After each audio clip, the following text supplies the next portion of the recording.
전에는 제가 꽤 잘했거든요. 근데 지난번 송구영신 예배 때는 다 좋았는데 한 가지, 이 카운트다운을 제대로 못 해가지고 여러 사람한테 제가 야단을 좀 맞았습니다. 그거 하나 딱딱 못 맞추냐고. 그래가지고 그래서 이번 주에 고민을 좀 했습니다. 2020년 송구영신 예배는 어떻게 하면 이걸 잘할까. 그래서 고민 끝에 이제 1분이 딱 남으면 이제 우리 뒤에서 시간을 딱 비춰주시는 거예요.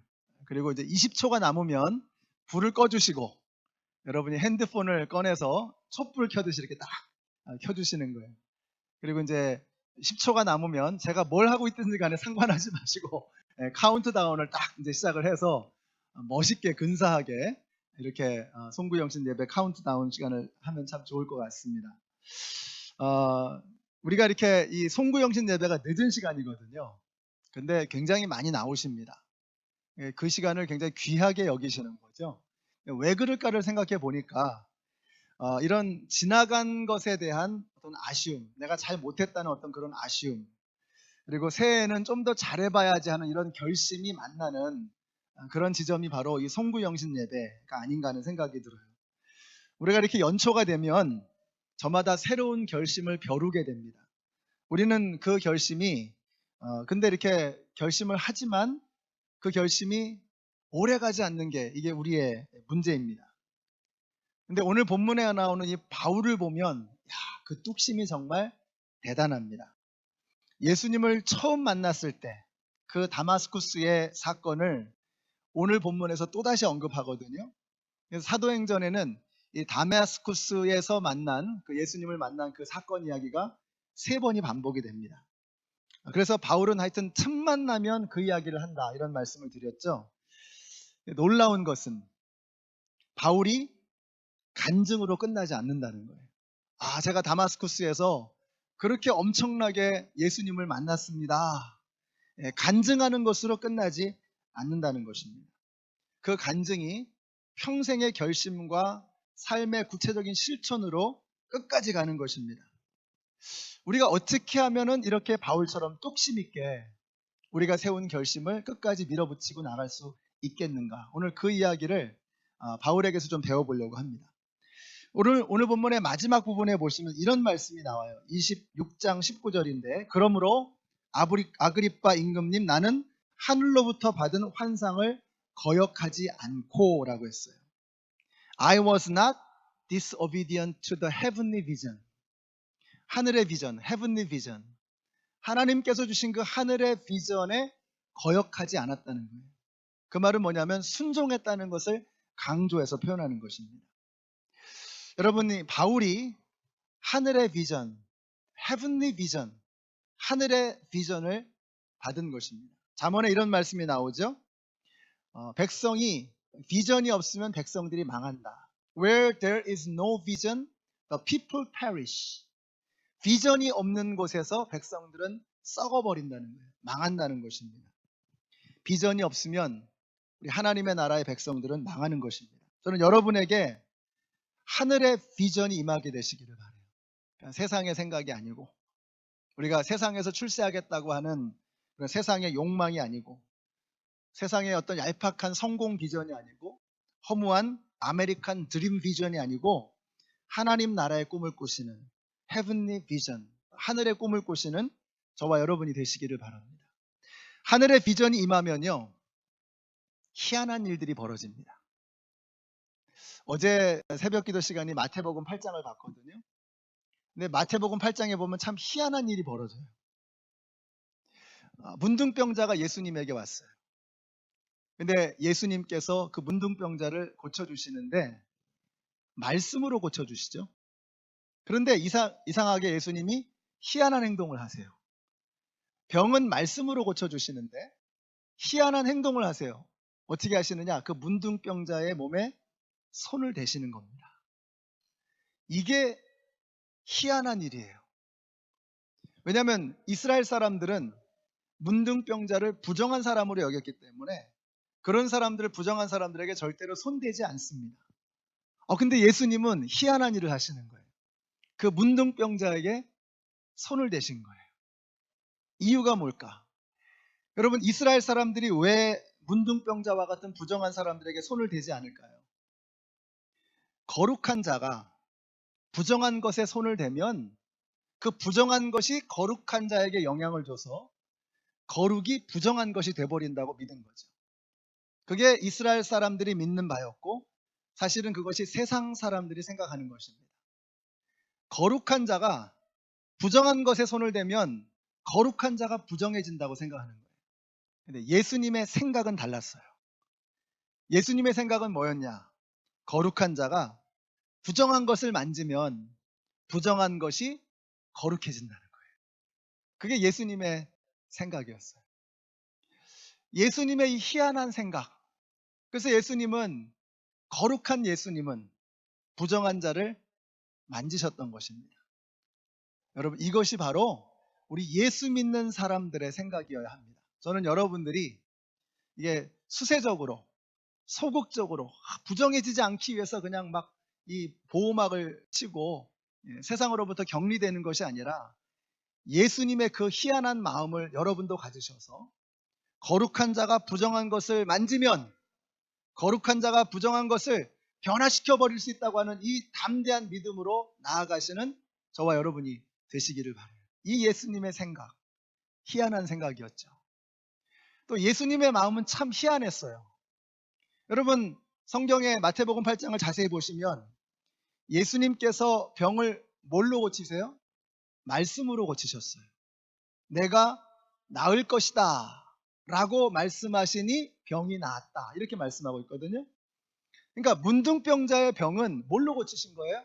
예수님의 말씀으로 고치신 거예요. 근데 왜 굳이 문둥병자에게 손을 대셨냔 말이에요. 아니, 병자가 필요한 거는 그냥 병을 고치면 되는 거 아니에요. 그래서 말씀으로 고치셨으면 됐지 왜 굳이 희한하게 불필요하게 병자에게 손을 대시냔 말이에요. 여러분이 문둥병자 입장에서 생각을 한번 해보십시오. 10년 동안 혹은 20년 동안 문둥병에 걸려 있었다면 지난 20년 동안 10년 동안에 어느 누구도 성한 사람이었다면 내 몸에 손을 대지 않았을 거예요. 더러운 자니까, 부정한 자니까. 그러니까 나는 지난 10년, 20년 동안 세상으로부터 완전히 소외되고 격리되어서 세상 사람들이 나를 산 사람 취급하지 않는 거죠. 인간 취급하지 않는 겁니다. 그렇게 그 문둥병자의 마음은 지난 수십 년 동안 문드러져 갔던 것입니다.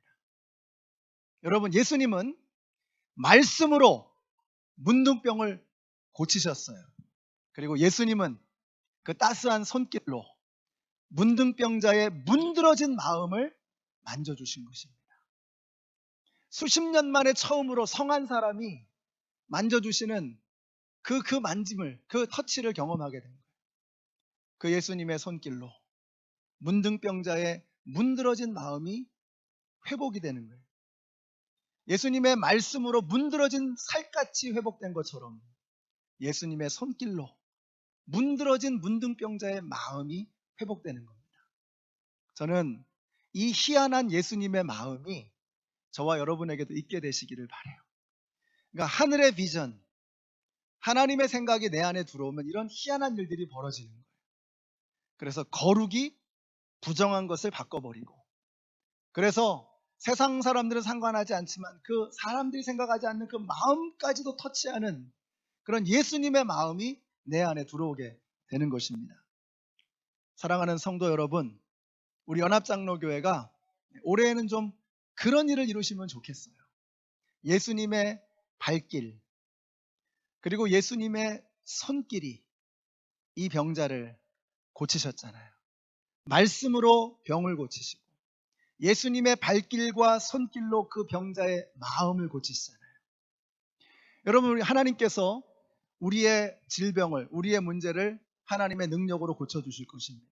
우리가 해야 될 일은 뭐냐? 우리는 예수님의 발과 손이 되어서 마음이 문드러져 버린 사람들에게 다가가서 예수님의 손길로 그들을 어루만지고 그들을 끌어안아주는 거예요. 그래서 세상에 아픈 마음을 가진, 상한 마음으로 눈물을 흘리는 그 사람들을 끌어안아주고 그들에게 다가가서 주님의 손으로 그들을 만져줄 수 있는 우리 모두가 되시기를 우리 예수님의 이름으로 축원합니다. 이렇게 하늘의 비전이 임하면요, 세상에서는 찾아볼 수 없는 참 희한한 사람이 되는 겁니다. 근데 문제는 뭐냐? 이게 오래 가지가 않는 거예요. 오래 가지가 않아. 그렇지만 바울은 달랐습니다. 나는 하늘로부터 받은 환상을 거역하지 않고, 하나님께서 하늘에서 부어주신 그 비전을 평생 동안 끌고 가는 그 뚝심이에요. 뚝심. 바울은 달랐습니다. 여러분, 하늘의 비전을 받았고, 그리고 바울은 순종했다는 것입니다. 평생 동안. 여러분, 아브라함이 하늘의 무별을 보면서 야, 저 별 참 아름답네, 그리고 끝났다면 어떻게 됐겠습니까? 모세가 불타는 떨기나무인데 타버리지, 다 없어지질 않아요. 야, 신기한 일일세 하고서 그냥 지나가 버렸다면 어떻게 됐을 거예요? 하늘의 무별을 바라보면서, 하나님의 부르심을 보면서 본토 친척 아비의 집을 떠나 주님이 가라고 하시는 그곳으로 걸어갔던 아브라함의 순종, 불타는 떨기나무를 통해서 부르시는 그 하나님의 부르심 앞에 순종하는 모세의 결심. 여러분, 그들이 행함으로, 순종함으로 하나님의 부르심 앞에 응답하게 되었을 때에 비로소 그들을 통해서 하나님의 역사가 나타나는 거예요. 그러니까 불타는 가시떨기나무가 중요한 게 아니에요. 하늘의 무별이 중요한 게 아니에요. 바울에게 쏟아진 하늘의 비전 그 자체가 중요한 게 아닙니다. 그 하나님의 부르심에 대한 순종이 세상을 바꾸는 거예요. 우리 연합장로교 성도님들이 말로만이 아니라, 생각으로만이 아니라 행함과 진실함으로, 우리의 삶으로 주님의 부르심 앞에 순종할 수 있는 우리 모두가 되시기를 우리 예수님의 이름으로 축원합니다. 바울은 다마스쿠스에서 받은 그 하늘의 비전을 가지고 평생을 달려가는 거예요. 그가 이런 고백을 합니다. 나의 달려갈 길과 주 예수께 받은 사명, 곧 하나님의 은혜의 복음 증거하는 일을 마치려 하면은 나의 생명을 조금도 귀한 것으로 여기지 아니하노라. 다마스쿠스에서 받은 그 비전을 자기의 생명이 다하는 그날까지 포기하지 않고 뚝심 있게 밀고 가는 사도 바울의 모습을 보는 거예요. 바울은 어떻게 그렇게 할 수 있었는가? 오늘 그 이야기를 해보고자 하는 것입니다. 여러분이 2020년에 새해가 돼서 결심들 많이 하셨죠? New Year Resolution. 새해 결심 딱 하시고 올해는 이렇게 살아야지. 그런데 송구영신 예배 때 지난주에 했던 그 결심이 벌써 두 번째 주가 되니까 벌써 가물가물하네. 이렇게 되면 안 되잖아요. 사도 바울처럼 뚝심 있게 평생을 밀고 갈 수 있어야죠. 바울에게 좀 배워보자는 거예요. 바울이 어떻게 이렇게 할 수 있었느냐? 바울은 보면요, 두려움이 없어요. 우리가 뭐 좀 하다가 두려운 일 만나면 엄청난 그 큰 그 권세 앞에 이렇게 무너져 버리잖아요. 야, 다 때려치자, 그만두자. 근데 바울은 두려움이 없어요. 오늘 본문의 22장부터 26장까지 쭉 내용을 보시면요, 바울이 어마어마한 사람들을 만납니다. 22장에서 로마의 천부장을 만나죠. 어제 제가 백부장이 얼마나 대단한 사람인가를 말씀드렸어요. 그 당시에 전 세계 최강의 군대가 로마 군대였는데, 로마 군대의 등뼈와 같은 사람들이 로마의 백부장들이에요. 실제로 전투를 하는 사람들. 천부장은 뭐냐? 그 백부장들을 거느리는 사람. 얼마나 대단한 사람이었겠어요, 천부장이. 그 로마의 천부장 앞에서 바울은 당당한 거예요. 23장에 가시면은 벨릭스라고 하는 총독을 만납니다. 24장에서는 아나니아라고 하는 대제사장이 나와요. 25장에 가시면은 베스토라는 총독이 나오고 아그리빠라고 하는 왕이 나와요. 그러니까 그 당시에 이스라엘의 네로라고 하는 모든 최고 권력자들을 두루두루 다 만나는데, 그 권세자들을 만나는 바울의 태도를 보면 어떠냐? 한마디로 눈 하나 깜짝하지 않아요. 야, 그런 엄청난 권세자들 앞에서 눈 하나 깜짝하지 않는 거예요. 이유가 무엇일까? 이유가 무엇일까?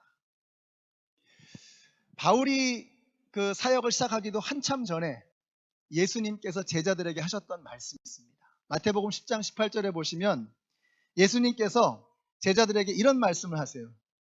자, 10장 18절. 또 너희는 나 때문에 총독들과 임금들 앞에 끌려나가서 그들과 이방 사람 앞에서 증언할 것이다. 오늘 설교 제목을 여기서 잡았습니다. 총독들과 임금들 앞에서. 이건 지금 사도 바울이 사역을 시작하기도 한참 전에 예수님께서 제자들에게 하신 말씀이에요. 너희들이 복음을 전할 때 핍박을 받을 텐데 총독들과 임금들 앞에 끌려갈 것이다. 예, 지금 사도 바울이 총독들과 임금들 앞에 끌려다니는 겁니다. 근데 마태복음 18장 28절에서 뒤에서 뭐라고 말씀하시느냐? 같이 한번 읽어보실까요? 시작. 몸은 죽여도 영혼은 능히 죽이지 못하는 자들을 두려워하지 말고 오직 몸과 영혼을 능히 지옥에 멸하시는 자를 두려워하라. 그러니까 하나님께서, 예수님께서 뭐라고 말씀하시는 거예요? 두려워할 것을 두려워하고 두려워하지 말 것은 두려워하지 말라는 거예요. 여러분, 이게 바로 복음입니다. 이게 복음이에요. 우리가 복음을 듣기 전에, 예수님을 만나기 전에 우리는 어땠어요? 하여튼 죄다 두려워. 다 두려운 거예요. 예, 새로운 게 나타나면 두렵고, 또 뭐 무슨 일이 벌어지면 두렵고, 돈 좀 궁하면 두렵고, 사람들이 나 좀 미워하는 것 같으면 두렵고, 뭐만 일어나면 다 두려운 거예요. 우리는 죄다 두려워. 그래서 모든 걸 다 우상으로 만들어버려요.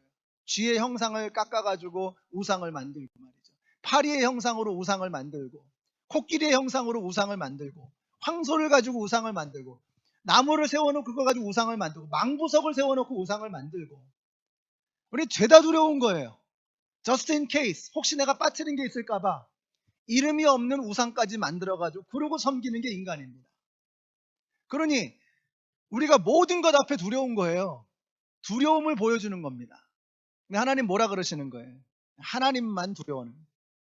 너희의 몸을 죽이는 세상의 권세자들을 두려워할 것이 아니라 너의 몸과 영혼을 지옥불에 멸할 수 있는 그분만을 두려워하라는 거예요. 그러니까 제일 높은 곳에 계시는 이분 하나만 두려워하면 그 밑에 있는 건 두려워할 게 없다니까. 이게 복음이라니까요.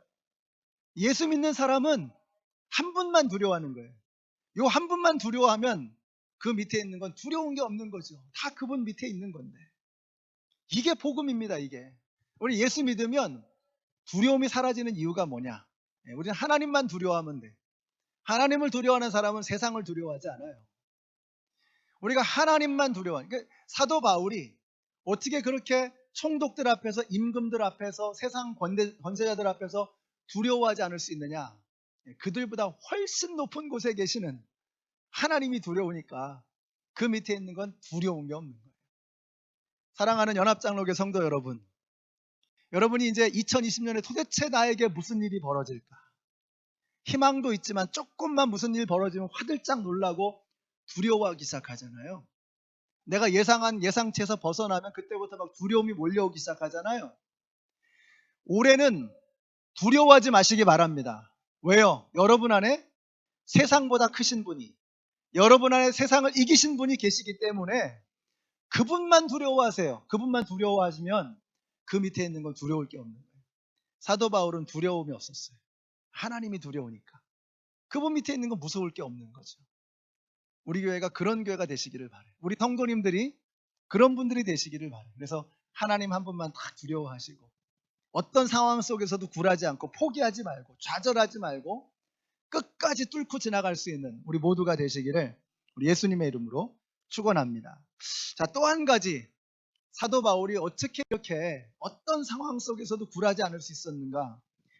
이분은 보니까 하여튼 모든 게 그냥 우리 예수님을 향해 있는 거예요. 하나님을 향해 있는 거예요. 그래서 여러분, 이 사도 바울이 자기가 가지고 있는 모든 것들을 다 동원해서 오직 한 가지 일을 합니다. 예수 그리스도를 증거하는 일. 여러분, 사도 바울이 바이링구얼이었거든요. 이중 언어를 쓸 수 있었어요. 헬라어도 하고 히브리어도 하고. 그러니까 로마 사람들 앞에서는 헬라어를 합니다. 그릭을 쓰는 거죠. 그 다음에 유대인들 앞에서는 히브리어를 사용하는 거예요. 이게 자기가 외국어 잘한다고 자랑하는 게 아니잖아요. 효과적으로 예수를 증거하기 위해서 자신에게 주신 은사, 이게 얼마나 귀한 은사입니까? 언어를 할 수 있다는 게. 그 귀한 은사를 오직 예수를 증거하기 위해서 사용하는 거예요. 사도 바울은 자신에게 주신 은사를 남김없이 아낌없이 다 사용했습니다. 또 사도 바울은 오늘 본문에 보시면요, 로마 시민권을 다 꺼내들어요. 내가 로마의 시민권자란 말이죠. 내가 독수리 여권을 가지고 있단 말이죠. 이게 그냥 자기 자랑하려고 그러는 게 아니잖아요. 사도 바울이 웬만하면 이런 거 안 해요. 그런데 한 가지 두려운 게 있는 거예요. 야, 내가 내 사명을 다 감당해야 되는데 중간에 이렇게 되면 안 되는데. 그래서 로마 시민권을 가진 게 떠오른 거죠. 내가 로마 시민권자라면, 로마 시민권자면 함부로 할 수가 없거든요. 그러니까 목숨이 경각에 처해 있는 그 상황에서 로마 시민권을 딱 꺼내 드니까 탁 숙이잖아요. 그리고 로마의 군인들이 이 사도 바울을 보호하잖아요. 하나님께서 주신 로마 시민권이라고 하는 이 선물을 딱 가장 적절한 때에 들어 쓰는 거죠. 사도 바울은 수많은 위기의 상황에 처했습니다. 그래서 사도 바울이 법정에 서야 됐던 거죠. 피고인으로 쓰는 겁니다. 거기서 사도 바울은 뭘 해야 되는 거예요? 자신이 무죄라고 하는 것을 입증해서 이 위기의 상황에서 벗어나야 되는 거예요. 근데 그 위기의 상황조차도 사도 바울은 주님을 증거하는 일을 위해 쓰더라 이거예요. 야, 얼마나 멋있습니까? 내가 무죄임을 입증해서 내가 벗어나야 되는데 그 위기 상황에서 내가 무죄임을 입증하려는 게 아니라 예수가 그리스도이심을 입증하려는 거예요. 그 상황에서도 복음을 증거하려고 하는 것입니다. 얼마나 멋있어요. 얼마나 멋있어요. 나중에 보시면은 벨릭스 총독에게서 2년 동안 그냥 아무런 이유 없이 그냥 2년 동안 구금된 상태로 있는 거예요. 구금된 상태로. 우리 생각에 야, 사도 바울이 얼마나 바쁜 사람인데, 얼마나 할 일이 많은 사람인데 2년 동안 벨리스 총독의 관저에서 그냥 2년 동안 할 일 없이 그리고 허송세월을 보내는 겁니다. 그런데 생각해 보세요, 여러분. 그 2년 동안 사도 바울이 가만히 있었을까? 벨리스 총독을 계속 만나는 거죠. 그 사람한테 복음을 전하기 위해서 끊임없이 애를 쓰는 겁니다. 계속 미팅을 하고 만나고 복음을 전하고. 어디 벨릭스 총독뿐이었겠습니까? 총독 관저에서 일하는 모든 사람들을 그냥 2년 동안 완전히 프리 아니에요, 프리. 밥 먹여주죠. 그냥 완전히 딱 그 총독 관저에 가둬놓고 사도 바울이 그냥 복음을 전해버리는 거예요. 이 사람은 쇠창살이 가둘 수 없는 사람이었다 이거예요. 벨릭스 총독이 사도 바울을 가두어 놓았지만 이건 사도 바울을 가두어 놓은 게 아니라 그 사람들이 복음 안에 갇혀버린 거예요. 꼼짝없이 바울의 복음을 들어야 되는 거예요. 이 2년의 세월이 지난 다음에 사도 바울은 로마로 압송됩니다. 그리고 로마에서 에베소서, 빌립보서, 골로새서라고 하는 옥중서신이라고 그러죠. 감옥에서 쓴 편지. 그 아주 그냥 정말 너무나도 귀한 그 귀한 말씀들을 로마에서 쏟아내는 거예요. 그게 어디서 나왔을까?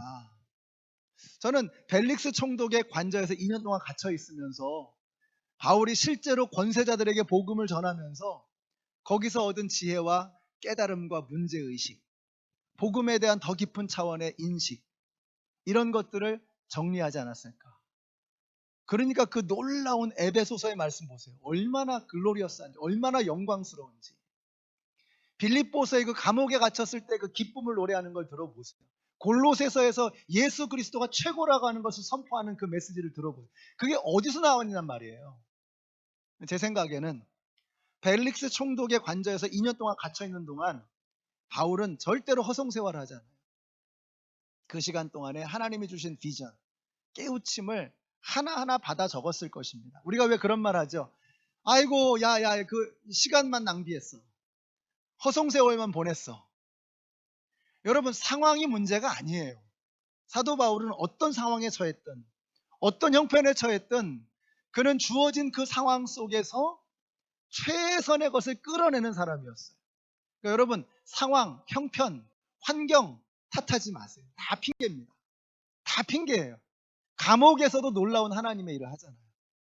여러분이 감옥과 같은 현실 속에 갇혀 있을지라도 그곳에서, 아까 부르신 곳에서 나는 예배하네, 찬양했잖아요. 부르신 곳에서 나는 예배하네. 하나님께서 나를 부르신 그곳에서 하나님의 영광을 위해서 예배하며 하나님의 나라를 꿈꾸시고 하나님의 앞으로 하나님께서 시켜주실 그 사역을 준비해 나가시는 우리 모두가 되시기를 예수님의 이름으로 축원합니다. 핑계하지 마세요. 내 상황이 어떻고 환경이 어떻고 내가 출신이 어떻고 내 여건이 어떻고 핑계일 수밖에 없는 것입니다. 사도 바울을 보면 우리가 그것을 느낄 수가 있는 거예요. 자, 오늘 말씀을 마치겠습니다. 자, 이렇게 하나님만 바라보고 하나님만 두려워해야지 라고 결심은 하지만, 이렇게 우리가 나에게 주어진 시간을 물질과 재능과 건강과 젊음과 모든 것을 바쳐서 주님의 사명을 감당해야지 라고 결심하지만, 여러분, 이 결심이 얼마나 가겠습니까 도대체? 우리의 결심은 굉장히 나약합니다. 우리의 의지는 굉장히 박약합니다. 그래서 내 결심, 내 의지만 믿어가지고는요 얼마 가지 못해요. 그래서 이제 연초에는 그렇게 막 뜨겁다가도 이제 한 하반기만 지나가도 전혀 연초의 결심이 기억이 나지 않아요. 그래서 이제 2020년 송구영신 예배쯤 되면 아이고 내년부터는 잘해야지 또 이러는 거 아니겠어요? 내년부터는 잘해야지. 왜 우리의 의지는 이렇게 결심은 나약하고 의지는 박약한가? 그게 우리가 원래 그래요. 망각에 너무 쉽게 잘 잊어버리고 너무나 연약하고 나약한 존재들이에요. 그래서 주님께서 사도 바울에게 찾아오시는 거예요. 저는 오늘 이 말씀이 오늘 말씀의 핵심이 아닐까. 짧게 지나가는 한 절인데요. 23장 11절 보세요. 이게 결국은 사도 바울을 평생 붙들어 준 게 아닌가. 23장 11절. 그날 밤에 주님께서 바울 곁에 서셔서 말씀하셨다. 그날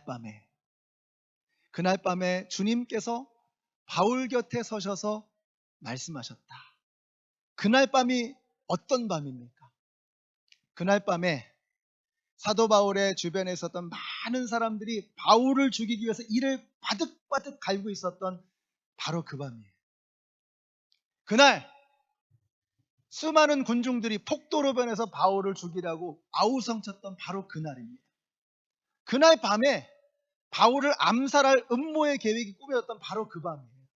그날 밤에 아나니아는 변호사를 대동해가지고 바울을 이 콜지에서 법정에서 궁지에 몰아세우기 위해서 계획을 짜던 바로 그날 밤, 바로 그날 밤에 주님께서 바울에게 찾아오셨다는 거예요. 야, 바로 그날 밤에 다윗이 고백하잖아요. 3장 시편 3장에서 천만이 나를 둘러치려고 하여도 나는 두려워하지 아니하리로다.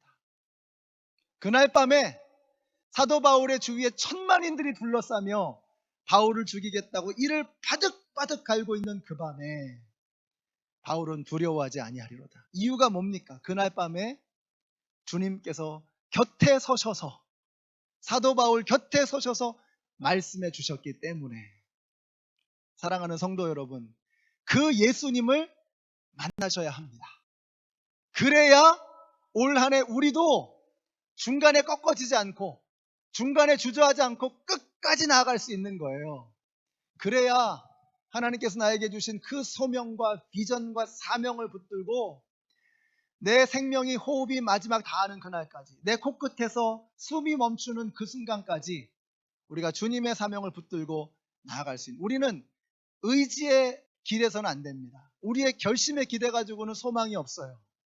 우리를 끊임없이 와서 만져주시고 만나주시는 그 주님을 경험하게 될 때 우리는 그 밤, 그 어두운 칠흑 같은 소망 없는 그 밤에 찾아오셔서 나를 만나주시는, 나를 만져주시는 그 예수님을 만나게 될 때 우리의 사명에, 우리의 이 삶에 드디어 소망의 길이 열리게 되는 것을 믿으시기 바랍니다. 그분을 만나세요. 그날 밤에 바울의 곁에 서셔서 만져주신 예수님께서 문둥병자에게 다가오셨던 그 발길, 예수님께서 그 문둥병자를 만져주셨던 그 손길, 그날 밤에 예수님이 문둥병자에게 다가오셔서 그 손으로 바울을 어루만지시는 거예요. 그리고 말씀하시는 겁니다. 그 말씀으로 바울의 병든 몸, 지친 몸이 새로워지는 거예요. 그 예수님의 만져주시는 손길로 인해서 바울 안에 있는 그 사라져가는 소망, 그 지쳐버리는 마음이 새롭게 회복되어지는 거예요. 오늘 이 자리가 그 밤에 예수님을 만났던 바울처럼 오늘 여러분이 여기 계신 우리 모든 성도님 주일날 오셔가지고 그냥 뭐 이렇게 즐겁게 그냥 신나게 아무 생각 없이 왔다가 그냥 마당만 밟고 가시는 게 아니라 여러분 여기 오셔서 예수님을 만나셔야 돼요. 그냥 가시면 안 돼요. 찬양을 부르는 동안 주님께서 들려주시는 음성을 들으십시오. 하나님의 말씀이 선포되는 동안에 내 뭉개진 마음을 만져주시는 그분의 손길을 경험하셔야 돼요. 마지막 축도를 하는 그 순간, 마지막 그 한마디까지, 마지막 송영까지, 마지막 찬양까지 여러분 주님 저를 만져주세요. 저를 만나주세요. 저에게 말씀해주세요. 그날 밤에 바울이 예수님을 만난 그것 때문에 바울이 평생을 나아갈 수 있었던 것처럼 매주마다 매일매일마다 그 밤에 찾아오시는 예수님을 만나시고 경험하시는 우리 모든 성도인들이 되시기를 우리 예수님의 이름으로 축원합니다. 기도하겠습니다. 하나님 감사합니다.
그러시면 안 됩니다. 이제는 더 이상 이 악순환이 반복되는 것을 끊어버려야 되는데 어떻게 끊을 수 있느냐? 이제는 헤븐리 비전, 하나님이 주신 생각과 그 마음을 우리의 손과 발을 통해서 실천하는 겁니다. 실천할 때 그 악순환의 고리는 끊어져 버리고 불순종의 악순환의 고리가 끊어져 버리는 거예요. 우리 시간 기도하십시다.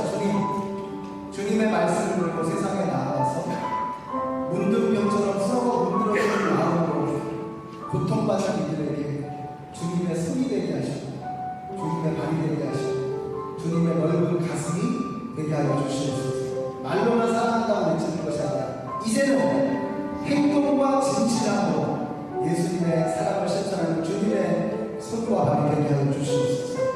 그날 밤에 찾아오셔서 나를 만져주시고 그 주님을 날마다 경험하는, 그래서 우리의 의지는 박약하지만 우리의 결심은 나약하지만 우리의 손을 끌어주시는 그 주님의 강하신 사랑으로 능력으로 우리를 새롭게 하여 주시옵소서. 2020년을 바라보시면서 우리가 같이 합심해서 홍성으로 기도하겠습니다.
주님 주시는 그날까지 생명 다하는